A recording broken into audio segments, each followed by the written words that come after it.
Welcome to the 6 weeks, 5th grade curriculum preview. Our reading expectations for this unit is we expect kids to be at a level V. You know the expectations that we have of the minutes that kids need in the classroom to be successful readers.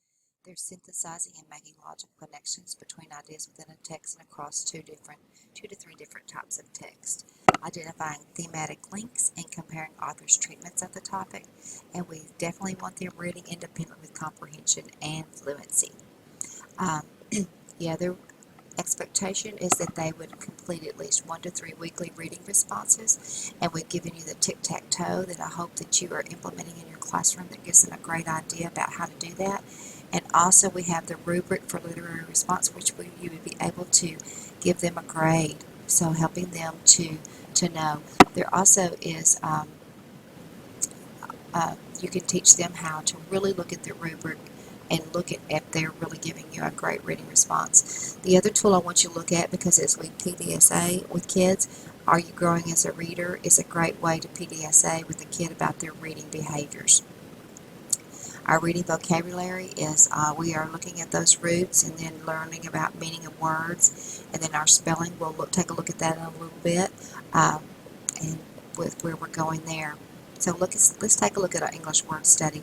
Week 25 and 26, we're doing base words with silent and sounding consonants, and you'll find in your English word study some great resources to do.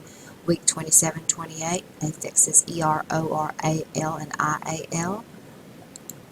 Then week 29 and 30, really looking at Latin roots, analyzing the structure of them, and you will see in your English word study a really good activity to put into their writer's handbook. You can read that right there about that great activity to secure that. Academic vocabulary, remember that it's very important. We have it in English and Spanish to secure and to really teach the meaning of what the academic vocabulary for this unit means. Reading at a glance. Our lead standard is 511E, is expected to synthesize and make logical connections between ideas within a text and across 2 or 3 texts, representing similar or different genres. I've got some really good, some great things for you to do that with this time. We also want them reading independently, that level V. They're reading media literacy. Just look at your standard. Look at your clarifier for that. I've got some good ideas on the clarifier for that one. Poetry, we're looking at comparing poetry to a literary text. And drama, we're looking at a theme in a play compared to a literary text. And then we really are teaching about persuasive text and looking at that. And you're also writing about persuasive text. So hand in hand, they'll be looking at how authors write persuasively, and then they'll be writing persuasively as well this 6 weeks. So first thing about reading focus lesson about that is let's make an anchor chart with them about how do you make connections, and when you're comparing across 2 or 3 different types of text and are similar or different genres, what does that look like? I've just chosen one. You probably have a great one for that, but this is a great way to do that. And then after you do that, have them put it in their reading notebook and then model with some text to show them what that looks like. The SOAP Think Shoot is a great resource to use this 6 week with all types of genres. Here's some great ideas. I know you just had some training with Reading A to Z. They have great paired selections, and this is a great lesson that I found there. This is a paired book lesson, and I will have these attached to in the PowerPoint where you can get these. So it has a lesson plan about how you would teach this as a mini lesson, then how you would take these into your guided reading lessons, and it's also persuasive text, so you are getting you are combining those 2 standards together. Also in Reading A to Z, to get those lower level books for your kids, all you do is go into Reading A to Z and type in the search bar paired books, and then it brings up, and then you can show whatever levels, it shows you the different levels that you have there, and some great ways to do some paired comparison and really honing in on this standard. So that's a great other resource. Once again, I said this is your lesson here for using this, and then also in your treasures, you're going to find in Unit 4 and Unit 5, there are lots of great literature for you to show them paired selections and comparing across informational text. Um, for your theme or play, I went into Reading A to Z, and I found a Reader's Theater of Tom Sawyer, and then found a comparable book of literary text for them to read to compare. So that's a great resource for you to doing a play and a literary text.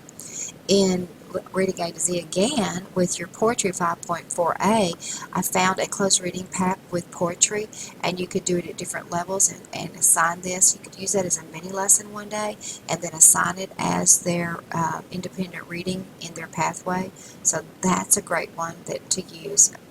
Um, then also, like I said before, you could actually bring these two books into the guided reading, and this you could actually then get the guided reading lesson books that go through this and showing them what to do, and then helping them find at the independent reading level, going into that paired selection to really practice that skill is finding books that kids can read independently and comparing.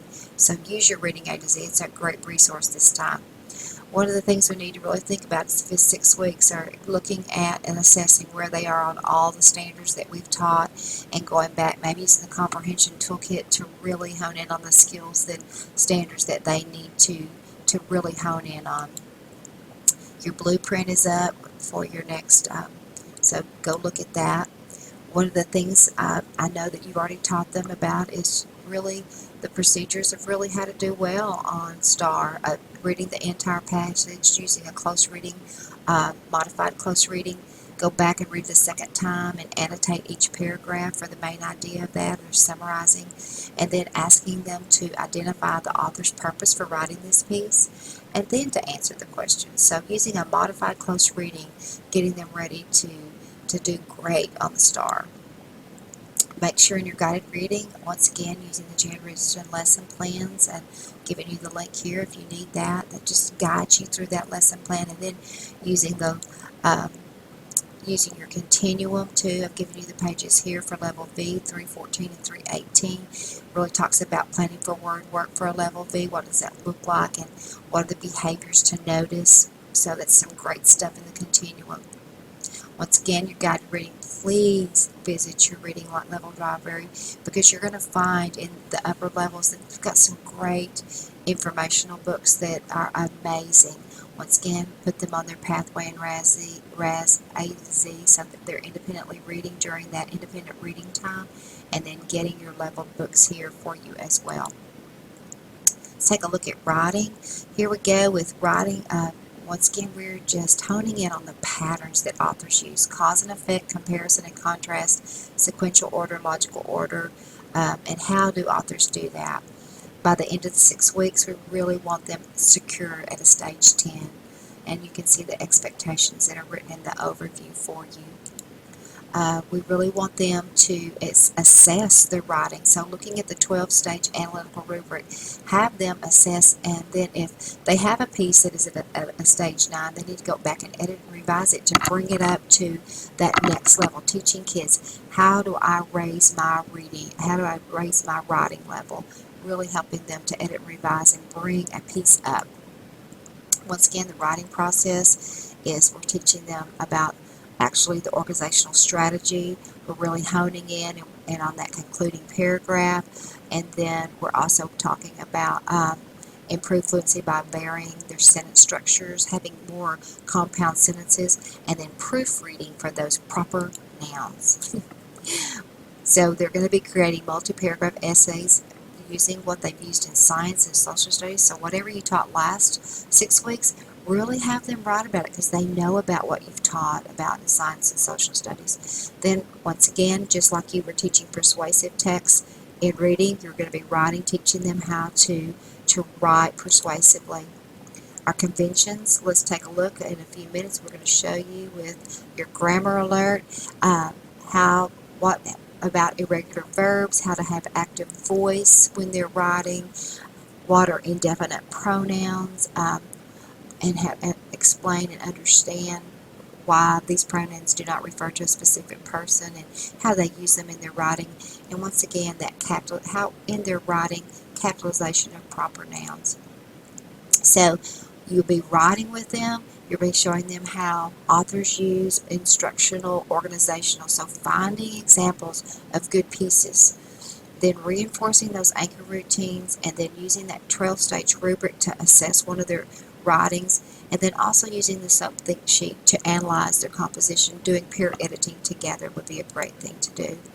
So also really looking at your overview, that you're honing in on great conclusions. So analyzing how great authors use conclusions in their literature. And once again, the organizational pattern of writing is what you're doing. Last but not least, make sure that you're using your digital learning specialists. They're so amazing, and they could really help you with that independent reading time about what kids are doing with their responses. They don't always have to write a response. They can make a movie about the response. They can make just all kinds of great things. So I hope you have a great 6 weeks. Please use your academic coaches and myself. Just call us if you need us.